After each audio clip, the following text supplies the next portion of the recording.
Hello everybody and welcome back to The Peel. Today we're talking about some really cool stuff, but if you missed out on the last podcast, we went over some voice acting with our actor Neville, the voice of Flareon. We did art in episode 2, went over some stuff with our art director Paisley, as well as one of our background artists, Deathwise. Had some really cool discussions on the creation, the looks, and the style of Team 5. Today we're discussing music. It's really big, really unique, really fun, and there's a lot to talk about, but I'm not here alone. I've got Spood with me. That's me! Once again, and as always, it is me, Spood.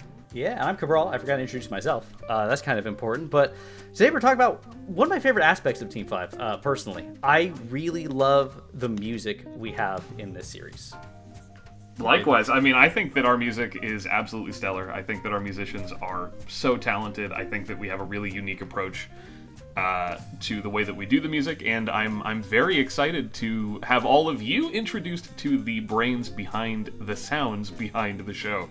And I think it would be a good time for the two of you to introduce yourselves, starting with Paul. Yeah. Hello, yes. My name is Paul Wiest. I am a composing major, and like I said, composer. Yeah, I know I kind of got brought onto the project Near the beginning, near the beginning, 2021, yeah. When kind of production really started off, because I think you guys have been working on the concept for a while, but I think kind of right when the actual production got off the ground. Yeah, and then I know I grew up, just a bit of my past, grew up playing piano and listening to film scores. Lots of fun. Then went to Westmont College, got a bachelor's in music composition and English, and then went on to the Seattle Film Institute and got my master's in film composing there. That's so cool. And then, yeah, just enjoy listening to music, writing music. It's all fun. Yeah. And we do have another musician in the house as well. Wow, what a coincidence. Yeah. So I am Solo. I was brought in quite a bit later, mid last year, mid 2023. Was brought in to help. Yeah, sometime around there. Was brought in to help fill in, and found that me and Paul's styles, we could match each other pretty well, just from how things were going. And I didn't even do music as a kid until 6th grade. Oh, wow. When I joined band and was like, hey, what's this dot on a page? I should do that.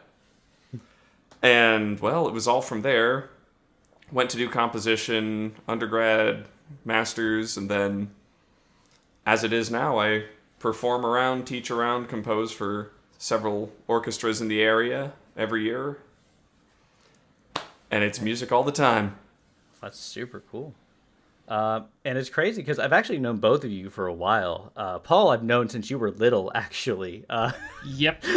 I've known Paul, I think, since you were like 7 or 8, which is really weird to think about. And that's kind of crazy. And so I've known you since, oh goodness, about 12 years ago or so. Yeah, way back. Yeah. I just didn't hop into this until recently. I'm like, but what is a Team 5? Yeah, what is a Team 5? Absolutely, and what a fun project it is. And again, I want to thank you both for, one, joining us on this podcast, but two, joining us on this entire project as it is. It's such a big endeavor and a way to really, like, flex your muscles and just kind of show the music that you have. But, like, is there anything specific that really got you into music? Was there, like, a moment that kind of stood out? So, like, you know, you went to band class at rehearsals, pianos and all this, but was there like something specific that really grabbed you during all this? I'll go first on it. Yeah. For me, what got me into composing and soundtracks in the first place was it was video games and film scores. There was a lot of video games I grew up with, a PS1 and a PS2. It's like, wow, hey, Final Fantasy, that has some good stuff. Oh, hey, here's some good stuff over here. Hey, wow, I like all of this. Hey, we're playing cool stuff in band. And then there was a competition at the high school for writing music. I was like, oh, hey, I found this cheap $30, like, not bootleg, but the reduced version of Finale, and just started messing around. I put in notes, I was like, nope. I had zero music theory. It was just mess around, find out. And then it was like, hey, I like that. I'm going to write more music. And then when it was time to start going for colleges, I realized, yeah, I want to write music. Well, that's super cool. That's really neat. What about you, Paul? Yeah, I know. I think growing up, I know my parents had me in our local kiddie music program, so just kind of grew up listening to music and then really quickly on got plugged into piano lessons. I think the idea of composing probably came about. I know growing up, I always enjoyed watching films, enjoyed listening to the music in them, but then I think I really started noticing it when I was probably about second or third grade. So I know my dad got a new truck. It had XM radio. Oh, And one of the stations on that was one called Cinemagic, where they just played film music from different I know what you're movies talking of the about. time. Yeah, so then that was kind of my first exposure to like film music apart from movies. And I was like, I actually really enjoy listening to this. So then kind of kept that going growing up through middle school and high school. And then when I got to college as well, it's like my two passions are books and music, so might as well go into English and composing. Yeah, that's And, super cool. Yeah. There's a level of like one thing that I really enjoy about music because I am not trained like you two are. I like music a lot.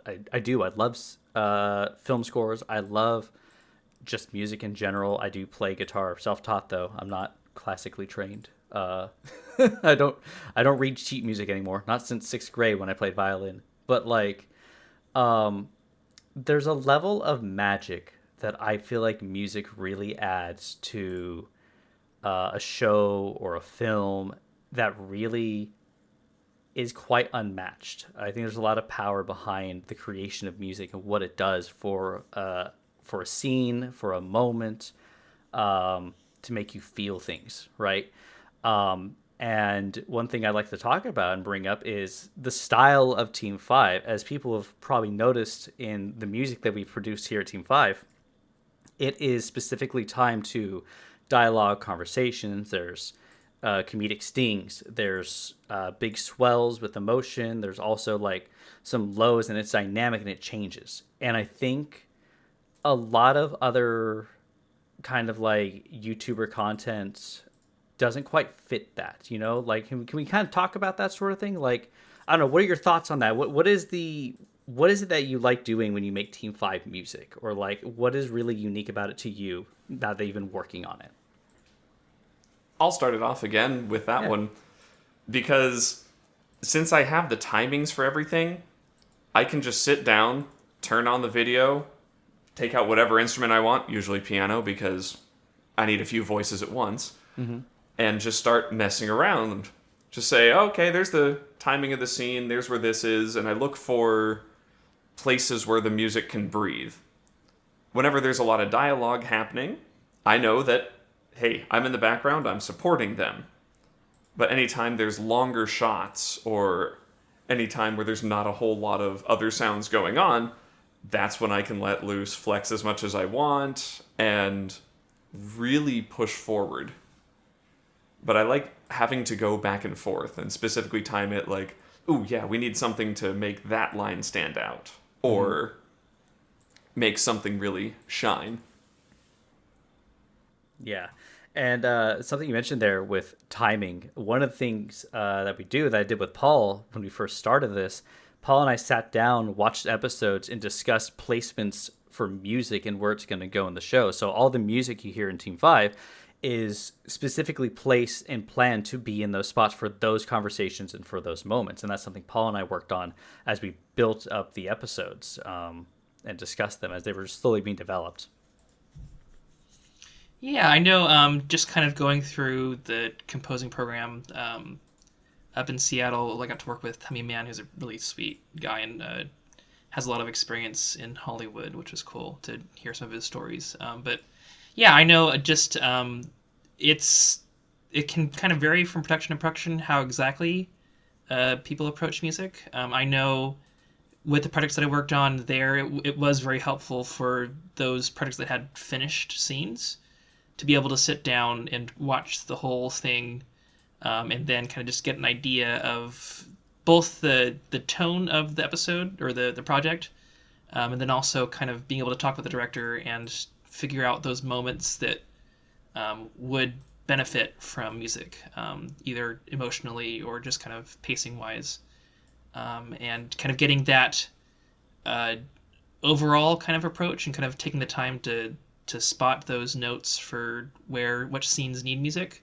I think is helpful.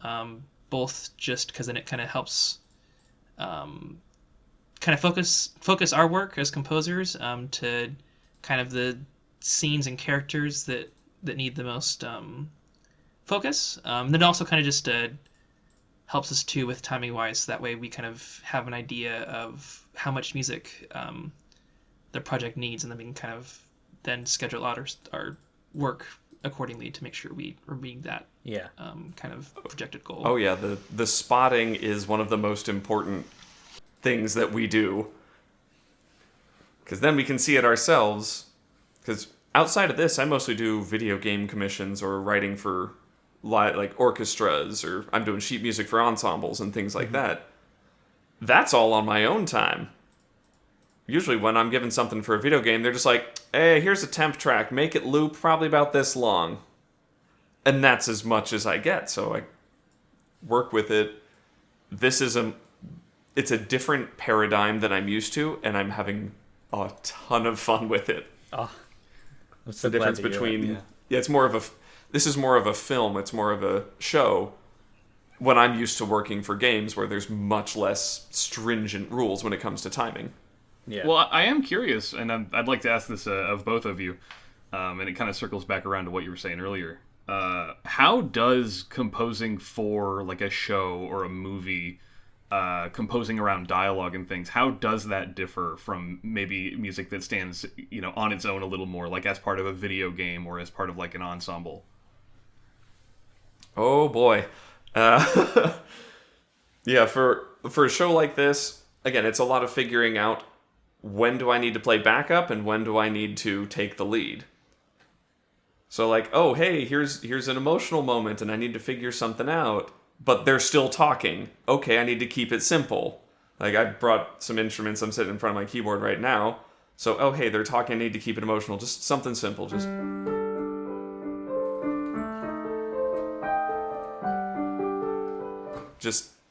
nothing major, just let them talk. Yeah. And I think that's something that there's a lot of little, I almost said nuances. I don't think that's really the right word I'm looking for. There's a level of when you're creating music, it's like you said, there's a lead and then there's a support. When the music takes the forefront and really builds, and then it helps you feel things. But then there's the other side where the characters and the dialogue are doing that front work, and you're just uplifting that work. You're supporting that more so. And it's almost a dance and a back and forth, right? Like a conversation almost. And I think that's what's really cool about music and stuff. And I think it's those little things, the understanding of like you two knowing, oh, I need to come in and like I need to take the forefront of the scene for this piece. Like Paul, your chapter 1 piece, when they walk into the market, that big opening when it just really gets you, and it's loud, it's vibrant, it's jaunty, it's fun. It gives you a sense of adventure, and it like fills the whole air around, right? That's really cool. And then as the conversation starts, it goes into a more simplistic, the main chorus is there and it repeats here and there, Yeah, I know, kind of circling back to that question. I know with all music, you're telling some sort of story. With concert work, you can kind of have just the freedom to do kind of whatever you want to with that space, and just kind of limited by the amount of time you want to go and the ensemble you have. I know video games, a lot of video games now are more cinematic, especially with like the bigger AAA games and with the cutscenes and stuff. That's gonna be more approached like a film. But with more simple games, Sal can probably attest, you're probably creating. It's more just kind of creating an atmosphere that the player can kind of live in, that kind of matches whatever either tone or setting that character happens to be in for that part of the game. And I know with film, this kind of film scoring esque writing, the biggest thing is supporting the project. So you are telling a story, but it's also in support of the overall project. So it kind of it's all working together, and yes, trying to match and enhance what's already been created with both the visuals and the dialogue and just the overall story. It's kind of a more supportive role, but I think that's you can do. It's kind of a pretty cool special thing when it all kind of comes together and just tells a compelling story. Yeah, I mean, it's echoes of what we were talking about with the art, the way it passes through so many hands and it becomes this kind of melded collaborative effort where, you can still point out your contributions to it, but, none of it exists in a vacuum. It's all playing with and standing on top of work that other people have done and other people will do to it. And that's the best kind of project, is one where everybody knows what's happening and can work with that. Yeah. By the way, sorry, good. I was going to say, I've been part of a few projects where that wasn't the case, where it was just like, hey, here's a track that I want you to make a copy of, but legally distinct. And I'm just sitting here thinking, oh boy. Yep.